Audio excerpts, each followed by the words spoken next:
सत्यभामा जी जैसे ही बोली तो भगवान कृष्ण जा रहे थे। कृष्ण जाते जाते सत्यभामा जी ने पूछा, स्वामी कहाँ जा रहे हो? भगवान बोले, द्रौपदी के घर। अब तो सत्यभामा जी रुक्मणी जी से बोली, कुछ करो ना, मुझे द्रौपदी को देखना। रुक्मणी जी ने कहा, स्वामी आप अगर द्रौपदी दीदी के घर जा रहे हो तो हमको भी ले चलो। भगवान ने कहा चलो। रुक्मणी सत्यभामा को ले गए।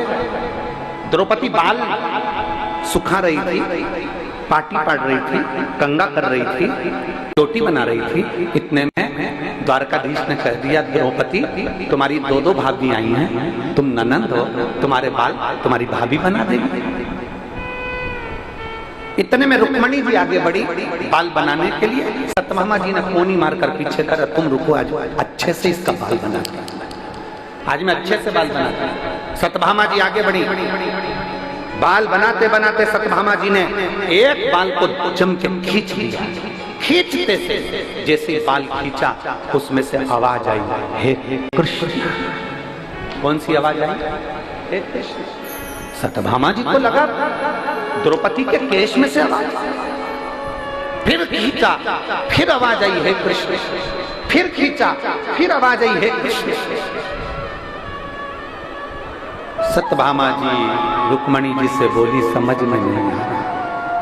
सत्यभामा जी बोली रुक्मणी जी से, समझ में नहीं आ रहा, मैं बाल खींचती हूँ और उसमें से हे कृष्ण आवाज आती है।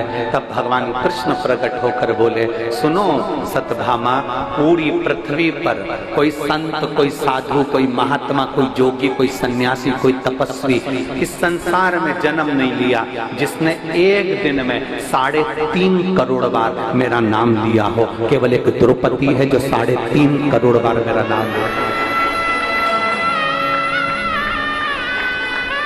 मनुष्य के शरीर पर 3.5 करोड़ रोम छिद्र हैं। एक एक शरीर का एक एक रोम गिना जाए तो 3.5 करोड़ रोम छिद्र इस मानव के शरीर पर हैं। ये 3.5 करोड़ रोम छिद्र मनुष्य को केवल एक दिन में 3.5 करोड़ बार मेरा नाम लेने के लिए दिया है। पर मनुष्य खाने में, भोग में, विलास में इतना डूबा रहता है कि वो 3.5 करोड़ बार मेरा नाम नहीं ले पाता।